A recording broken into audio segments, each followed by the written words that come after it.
अस्सलाम वालेकुम व्यूअर्स, कैसे हैं आप सब। तो चलते हैं आज की नई वीडियो की जानिब। जैसा कि आप जानते हैं, जो पहले लेक्चर्स वो चल रहे हैं स्ट्रक्चर्स, तो डिफरेंट स्ट्रक्चर्स हम पढ़ रहे हैं। 9th क्लास की जो बायोलॉजी के कुछ स्ट्रक्चर्स दिए हुए हैं, छोटे छोटे ऑर्गेनेल्स के और वायरस वगैरह का स्ट्रक्चर था, वो हमने किया। अब चलते हैं आगे कुछ स्ट्रक्चर्स के जो कि नॉन ऑर्गेनेल्स, फिलहाल हम नॉन ऑर्गेनेल्स कर रहे हैं। तो नेक्स्ट जो है हमारा वो ये है कि सेल वॉल था। सेल वॉल हो गया था। अभी हमारा जो है वो सेल मेम्ब्रेन है। तो हम हेडिंग दे लेते हैं टॉपिक की, सेल मेम्ब्रेन। तो सेल मेम्ब्रेन हम स्टार्ट करते हैं, देखते हैं सेल मेम्ब्रेन होती क्या चीज है, कहां पर मौजूद होती है, इसके फंक्शंस क्या हैं, किन किन ऑर्गेनिजम्स में ये मौजूद होती है। तो सबसे पहले ये देख लेते हैं। सबसे पहले सेल मेम्ब्रेन का हम इंट्रो कर लेते हैं कि सेल मेम्ब्रेन होती क्या है। ये एक लेयर है लिविंग ऑर्गेनिज्म, जो सेल जो जितने भी सेल है उनके अंदर एक लेयर मौजूद होती है जिसे हम क्या कहते हैं, सेल मेम्ब्रेन। अब ये सेल मेम्ब्रेन देख लेते हैं, इसके हम देख लेते हैं कि किन किन में मौजूद होती है। अच्छा, उस दिन हमने सेल वॉल पढ़ी तो हमने कहा कि जो प्रोकैरियोट्स है, प्रोकैरियोट्स है, उनके अंदर ये मौजूद थी, फंजाई थी और फंजाई थे, प्रोकैरियोट्स थे और भी काफी थे। तो उनके अंदर सेल वॉल मौजूद थी। सबसे जो ऊपर लेयर थी एक वो सेल वॉल थी। मिसाल के तौर पर मैं यहाँ पर एक बना लेता हूँ सेल। इसको हमने कहा कि ये एक सेल है। ये क्या है? एक सेल। इसके ऊपर एक लेयर मौजूद थी जिसको हमने क्या नाम दिया, सेल वॉल। फॉर एग्जांपल ऊपर एक सेल थी, इसको हमने नाम दिया था सेल वॉल। ठीक है, जो सबसे बाहर इनके अंदर। अब जो सेल मेम्ब्रेन है ये होती, क्योंकि ये प्रोकैरियोट्स में भी है और यहाँ पर मैं इसको लिख देता हूँ, हम पढ़ रहे सेल मेम्ब्रेन, तो ये यूकैरियोट्स में भी मौजूद होती है।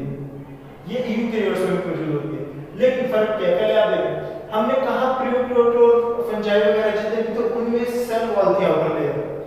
सेल मेम्ब्रेन उनमें भी मौजूद है, लेकिन वो कहां पर, वो सेल वॉल के नीचे, वो सेल वॉल के नीचे मौजूद होती थी। जैसे ये है, मैं इसको नाम देता हूं सेल मेम्ब्रेन, सेल मेम्ब्रेन। तो ये सेल वॉल के नीचे मौजूद थी। लेकिन जो यूकैरियोट्स वगैरह थे उनमें जो आउटर लेयर थी वो सेल मेम्ब्रेन थी, उनके ऊपर सेल वॉल मौजूद नहीं थी। होप्सली समझ आया होगा कि cell membrane direct outer layer ही जो थी यूकैरियोट्स में वो सेल मेम्ब्रेन थी। आउटर लेयर ही क्या थी, सेल मेम्ब्रेन थी। लेकिन जो प्रोकैरियोट्स और फंजाई वगैरह थे उनकी आउटर लेयर सेल वॉल थी, उसके नीचे सेल मेम्ब्रेन मौजूद थी। तो ये थी इसकी लोकेशन कि कहां पर ये मौजूद होती है, प्रोकैरियोट्स में, यूकैरियोट्स में, डिफरेंट ऑर्गेनिजम्स में। ये था इसकी लोकेशन के सेल मेम्ब्रेन आपकी मौजूद कहां पर होती है। अब देख लेते हैं कि ये सेल मेम्ब्रेन बनी किस चीज से होती है। ठीक है, सेल मेम्ब्रेन बनी किस चीज से होती है। तो इसका मैं लिख लेता हूं कंपोजिशन।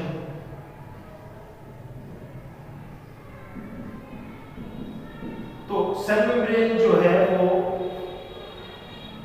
लिपिड्स, पहली क्या चीज है, लिपिड्स, दूसरी है प्रोटीन, दूसरी क्या है, प्रोटीन, और तीसरी है कार्बोहाइड्रेट्स, कार्बोहाइड्रेट्स। ये तीन चीजों से सेल मेम्ब्रेन जो है वो बनी होती है। अब देख लेते हैं ये होती किस तरह से सेल मेम्ब्रेन। पहले देख लेते हैं लिपिड्स। मिसाल के तौर पर मैं कहता हूं यहां पर मैं एक लेयर बना लेता हूं सेल मेम्ब्रेन की। एक ये लेयर होती है, एक ये लेयर होती है। ठीक है, लिपिड की बायलेयर लिपिड मौजूद होता है। बायलेयर का मतलब ये क्या होती है, बाय लेयर। तो बाइलेयर का मतलब क्या है? बाय का मतलब यहां पर होगा टू, लेयर तह, मतलब इसकी दो लेयर्स होती हैं, फर्स्ट लेयर और सेकंड लेयर। ठीक है, लिपिड्स कुछ इस तरह से मौजूद होते हैं कि इसकी दो लेयर्स होती हैं, पहली फर्स्ट लेयर, दूसरी सेकंड लेयर। कंपोजिशन बता रहा हूं कि कंपोजिशन क्या है। सेल मेम्ब्रेन की लिपिड्स होते हैं, उसमें प्रोटीन और कुछ कार्बोहाइड्रेट्स मौजूद होते हैं। अब उसका अरेंजमेंट देख रहे हैं कि ये अरेंज कैसे होते हैं। सबसे पहले ये जो है लिपिड्स किस तरह बाइलेयर, दो लेयर्स होते हैं। ठीक, अब लिपिड्स में एक्चुअली होता क्या है? लिपिड्स जो है आपके पास, हमारे पास दो होंगे, तो अब लिपिड्स को देख लेते हैं। इसको हम लिपिड्स को देख लेते हैं। लिपिड्स एक तो होगा फॉस्फोलिपिड्स और दूसरे होंगे कोलेस्ट्रॉल। पहले मैं लिख देता हूं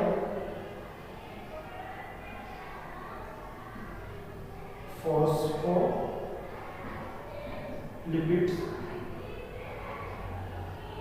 ठीक है, और दूसरे जो होंगे वो स्टीरोल्स होंगे, या इसको हम कोलेस्ट्रॉल भी कह सकते हैं। स्टीरोल्स आमतौर पर इसको कोलेस्ट्रॉल भी कहा जाता है। तो ये स्टीरोल्स होंगे। अब ये किस तरह प्रेजेंट होंगे? स्टीरोल्स और फॉस्फोलिपिड्स जो हैं, ये किस तरह, ये जो लिपिड्स की जो हमने अभी दो मैंने इसको काइंड्स को बताएंगे, फॉस्फोलिपिड्स और स्टीरोल्स, ये कैसे मिलके इस लेयर को बनाएंगे। देखिए एक स्ट्रक्चर होता है, मिसाल के तौर पर एक मैं यहाँ पर एक ड्रॉ करता हूँ, ये फॉस्फोलिपिड्स का मैं एक स्ट्रक्चर ड्रॉ कर रहा हूँ जो प्रेजेंट होता है कहाँ पर? सेल मेम्ब्रेन पे। इस तरह कुछ इसका स्ट्रक्चर होता है। इसको कहा जाता है हेड, इसको कहा जाता है हेड, और इसको कहा जाता है टेल। ठीक, ये लिपिड्स का स्ट्रक्चर है। इसको हेड कहा जाता है, इसको टेल कहा जाता है। अब ये जो हेड है इसको कहा जाता है हाइड्रोफिलिक, इसको कहा जाता है हाइड्रोफिलिक, और इसको कहा जाता है टेल को हाइड्रोफोबिक,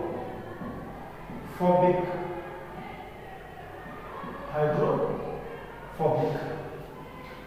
अब जो हेड है जिसको हम हाइड्रोफिलिक कह रहे हैं, उसमें क्या मौजूद होगा? अच्छा पहले इसको फॉस्फोलिपिड्स को समझिए। फॉस्फोलिपिड्स में देखिए यहाँ पर है फॉस्फो, इसका मतलब है कि यहाँ पर एक फॉस्फेट का ग्रुप, फॉस्फेट मौजूद होगा। यहाँ पर क्या मौजूद होगा? फॉस्फेट मौजूद होगा। ठीक है, और अगर हम इस स्टीरोल की बात करें तो ये क्या है? ये फैटी एसिड्स हैं। आप हम इनको क्या कह सकते हैं? ये फैटी एसिड्स हैं। ठीक है, ये क्या है? फैटी एसिड्स हैं। अब फैटी एसिड से मतलब ये एक अनब्रांच्ड चेन है किसकी? कार्बन की, अनब्रांच्ड चेन है कार्बन की। ठीक है, अब देखिए जो हाइड्रोफिलिक हेड था उसमें आपके क्या मौजूद होंगे? ये फॉस्फेट ग्रुप, फॉस्फेट ग्रुप मतलब ये फॉस्फोलिपिड्स मौजूद होंगे। ठीक है, और चलिए इसमें ये आपका हाइड्रोफिलिक फॉस्फोलिपिड्स मौजूद होंगे, और यहां पर जो है ये आपके टेल में ये स्टीरोल्स या फैटी एसिड्स मौजूद होंगे।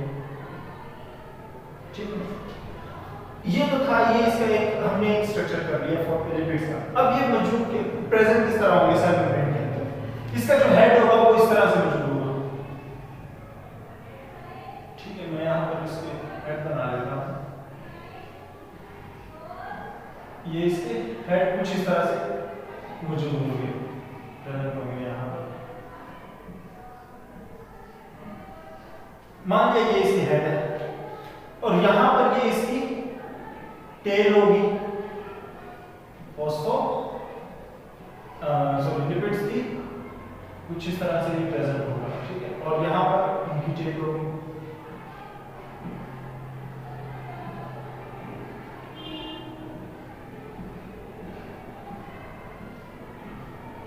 अब ये जो हाइड्रोफिलिक था, हाइड्रोफिलिक का मतलब ये था कि ये वाटर को रेजिस्ट नहीं करेंगे, मतलब ये पानी के अंदर पानी के अंदर सरवाइव कर सकते हैं। जो इसका ये पोर्शन है हेड वाला।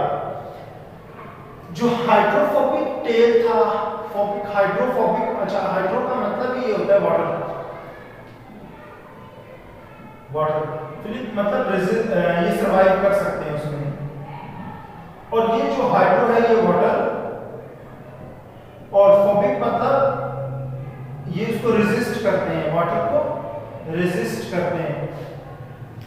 जो हेड है वो वाटर के अंदर, जो हेड वाला पोर्शन है वो वाटर के अंदर सरवाइव कर सकता है। जो टेल है ये वाटर के अंदर सरवाइव नहीं कर सकता। तो कुछ इस तरह से इसकी लोकेशन होती है। तो head tail to tail interactions भी इनकी मौजूद होती हैं। फॉर एग्जांपल ये देखिए टेल है और ये टेल, मैं इसको क्या देता हूँ, ये एक्सटर्नल एरिया है सेल का, ये एक्सटर्नल पार्ट है, इसको मैं क्या देता हूँ, ये एक्सटर्नल पार्ट है और ये इंटरनल, ठीक है, ये सेल के अंदर वाला हिस्सा है। अब इंटरनल साइड पे भी उसकी इस तरह से लेयर मौजूद होगी और इंटरनल साइड पे भी, ठीक है। अब ये है हाइड्रोफोबिक, मतलब सेल के जो बाहर की तरफ है वहां पर अगर वाटर की कंसंट्रेशन मौजूद है तो ये इसमें रेजिस्ट कर सकेगा।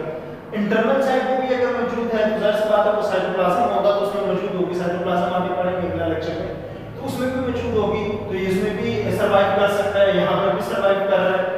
लेकिन ये जो इसका इंटरनल जो अपनी मेम्ब्रेन की जो तय है उसके अंदर वाटर की कंसंट्रेशन को ये सर्वाइव नहीं कर सकेगा। ऑप्शन यहाँ तक इतना ये जो था लिपिड्स का एक स्ट्रक्चर था। आगे कर लेते हैं प्रोटीन। अच्छा, इसमें डिफरेंट टाइप की प्रोटीन्स मौजूद होती हैं। अब वो प्रोटीन जो होती है यहाँ पर ये जो लिपिड्स का मॉलिक्यूल है इनके अंदर धसी हुई होती है, मतलब इनके अंदर इस तरह से फिक्स होती है तकरीबन ऐसे करके, ठीक है। यहाँ पर मैं कह रहा हूँ ये प्रोटीन है यहाँ से यहाँ तक, तो यहाँ पर डिफरेंट टाइप की प्रोटीन्स क्या होती हैं, यहाँ पर इनके अंदर धसी हुई होती हैं। ये जो हमारा क्या है लिपिड्स हैं, लिपिड्स के अंदर ये मौजूद होती है, डिफरेंट टाइप की प्रोटीन्स इसमें होती हैं। अब ये जो प्रोटीन है आप देख रहे हैं कि सेल के एक साइड से स्टार्ट हुई है मेम्ब्रेन की और दूसरी मेम्ब्रेन की दूसरी लेयर तक ये आ रही है यहाँ पर, ठीक है। इसके थ्रू क्या होती है, ट्रांसपोर्टेशन होती है मॉलिक्यूल से from outer side to inner side. देखिए बाहर से ट्रांसपोर्टेशन होती है यहाँ पर, बाहर से अंदर की तरफ इस प्रोटीन के थ्रू। अब कुछ प्रोटीन जैसे इसके अंदर होती हैं, कुछ प्रोटीन इस तरह फिक्स होती है और कुछ प्रोटीन इस तरह उसमें पैसेज बनाया होता है, वे बनाया होता है। यहाँ पर प्रोटीन का इतना खास नहीं था, ये प्रोटीन का स्ट्रक्चर था। अब यहाँ पर कुछ हमने कहा कार्बोहाइड्रेट्स भी मौजूद हैं। अब कार्बोहाइड्रेट कहाँ पर मौजूद होते हैं, ये प्रोटीन्स जो हैं इन प्रोटीन के ऊपर ऐसे कार्बोहाइड्रेट्स की ब्रांच चेन होती है, लगी हुई होती है, ठीक है। फॉर एग्जांपल ये प्रोटीन है, इसके ऊपर भी इस तरह है ब्रांच चेन या अनब्रांच चेन भी हो सकती है, इस तरह लगी होगी। जैसे ये भी प्रोटीन है इसके ऊपर भी, ठीक है, इस तरह से चेन लगी होगी। इन ये कार्बोहाइड्रेट्स की चेन इस तरह होती है। लिपिड्स के ऊपर भी मौजूद हो सकते हैं, ये जो लिपिड्स के मॉलिक्यूल हैं देख रहे हैं आप, इनके ऊपर भी ये कार्बोहाइड्रेट्स मौजूद हो सकती है ऐसे। अब अगर ये कार्बोहाइड्रेट्स इस प्रोटीन के ऊपर मौजूद है तो इसको हम कहेंगे ग्लाइकोप्रोटीन,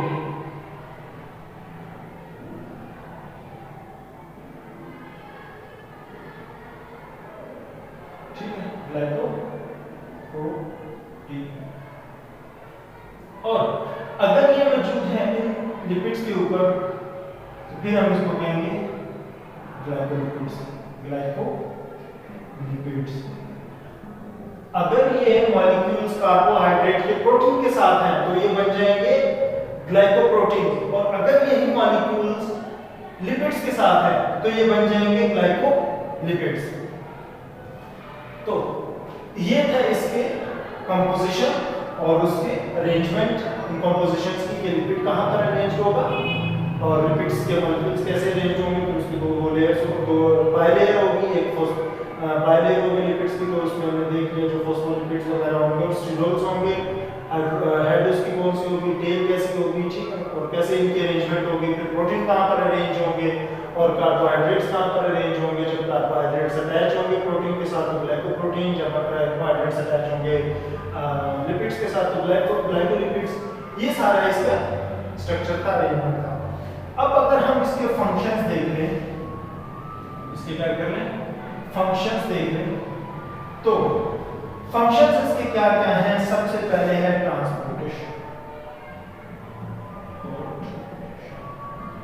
मींस ये मटेरियल को ट्रांसपोर्ट करती है, वही जो मैंने बताया सेल के बाहर से अंदर की तरफ सेल जो पार्टिकल्स हैं या जो इनके सेल को जो न्यूट्रिएंट्स चाहिए या जो पार्टिकल्स चाहिए, जो भी सेल को रिक्वायर्ड है ऐसे मटेरियल्स जो सेल के बाहर है, तो वो उन सेल को क्रॉस अंदर आने में मदद देती है। ऐसा बैरियर भी काम करती है, ये ऐसा बैरियर भी काम करती है। अब बैरियर किस तरह, देखें जो बाहर वो मॉलिक्यूल्स भी मौजूद हैं जो सेल को जरूरत नहीं है, मे भी उसके लिए हार्मफुल भी हो सकते हैं सेल के लिए, तो ये उनको यहाँ पर ही ब्रेक कर दे, यहाँ पर ही रोक देती है, उनको अंदर की तरफ अलाउ नहीं करते। तो ये इसका एक ऐसा बैरियर का काम करता है कि ये उन पार्टिकल्स को अलाउ नहीं करती जो सेल के लिए हार्मफुल हो, ये सेल को जरूरत ना हो, ऐसा बैरियर का काम करती है, ठीक है। उसके अलावा ये एक इंटररिलेट भी करती है सेल्स के दरमियान, इंटररिलेशन भी करती है, इंटररिलेट भी करती है सेल्स को। मिसाल के तौर पर अब ये सेल टू सेल, जैसे हमने सेल वॉल पढ़ा था तो उसमें प्लाज्माडेस्माटा मौजूद था कि वो दो सेल्स के दरमियान आपस में मटेरियल को एक्सचेंज कर रहे थे। इसी तरह सेल मेम्ब्रेन में भी जो पोर्स, छोटे-छोटे पोर्स मौजूद होंगे, सुराख मौजूद होंगे जो दो सेल्स को आपस में क्या करेंगे। मिसाल के तौर पर ये इस तरह से दो सेल होंगे, इनके अंदर छोटे-छोटे इस तरह से पोर्स मौजूद होते हैं जो इनकी ट्रांसपोर्टेशन में काम करते हैं। इन पोर्स को हम कहते हैं प्लाज्मोडेस्माटा, ठीक है, इनको कहते हैं प्लाज्मोडेस्माटा। तो ये था प्लाज्मोडेस्माटा, ठीक है। तो ये सारा जो था एक फंक्शन थे इसके, सेल मेम्ब्रेन के लोकेशन देखी हमने, कंपोजिशन देखी, अरेंजमेंट देखी, कैसे अरेंज होते हैं और उनके फंक्शन देखे। तो ये चार टॉपिक है, अगर आप इस पे लॉन्ग क्वेश्चन बनाना चाहते हैं तो आप पहले हेडिंग देंगे, इसकी लोकेशन कहाँ कहाँ पर मौजूद होती है, कंपोजिशन में उसके कैसे क्या क्या मौजूद होते हैं, लिपिड्स को आप थोड़ा सा डिस्क्राइब कर सकते हैं, फॉस्फोलिपिड्स होते हैं और फैटी एसिड्स मौजूद होते हैं, प्रोटीन्स मौजूद होती हैं, आप इसको देख सकते हैं, कार्बोहाइड्रेट्स मौजूद होते हैं, कार्बोहाइड्रेट्स को डिफाइन कर रहे हैं।